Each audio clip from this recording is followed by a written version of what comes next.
In today's video, I'm going to teach you how to effectively evaluate products using Kalodata, a platform tailored for market analysis and insights. So, grab your favorite beverage, sit back, and let's dive into the world of data-driven decision-making. First off, navigate to the Kalodata website and head straight to the Product tab, or whichever section you're focusing on for your product evaluation. This area is bustling with information, and it's where the magic begins. Once you're there, you'll want to direct your attention to the Advanced Filter section, usually located near the top of the page. This Advanced Filter section is your best friend when it comes to refining and tailoring your search to meet specific criteria. It's what sets Kalodata apart by giving you the power to hone in on exactly what you're looking for. You can start by applying filters that align perfectly with your targeted criteria. Let's explore these filters a bit, shall we? First, consider setting a time window. You might opt for a snapshot of the last 7 days or zoom out to see a broader picture over the last 30 days. This time frame can reveal trends and seasonal demand fluctuations. Next, focus on revenue. Establish a range, maybe something from US $1,000 to US $10,000, depending on your interest level and business strategy. This parameter ensures you're only considering products within a financial sweet spot.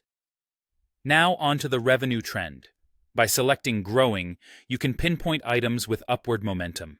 This is essential for spotting products on the rise, offering a glimpse into what could become tomorrow's best sellers.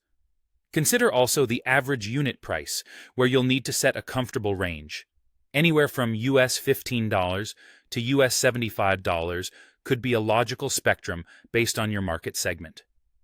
This helps in assessing affordability and competitiveness. Moving on, think about the revenue source or content type. You can dig deeper by distinguishing between sales stemming from different channels, like videos versus live streams. This granularity allows you to align product choices with the most effective promotional and sales strategies. Finally, determine the category of the product you're interested in, whether it's fashion, kitchen gadgets, or another niche entirely. This specificity ensures you're exploring the right territory. Once you've meticulously set all these filters, make sure to submit or apply them to generate a tailored list of filtered results. This action will filter out the noise, leaving you with a curated selection that best suits your objectives. Now, it's time to review the results list carefully. Check each product's metrics, such as sales figures, trend data, and supporting content like associated videos. This crucial step is where you decide whether a product fits your goals, aligning with your strategies and potential growth areas. And that brings us to the end of today's tutorial on leveraging Kalodata for effective product evaluation. By applying these insightful techniques, you're now ready to make more informed, data-driven decisions. Thanks for joining me, and be sure to like and subscribe for more tips on navigating the business landscape with poise and precision.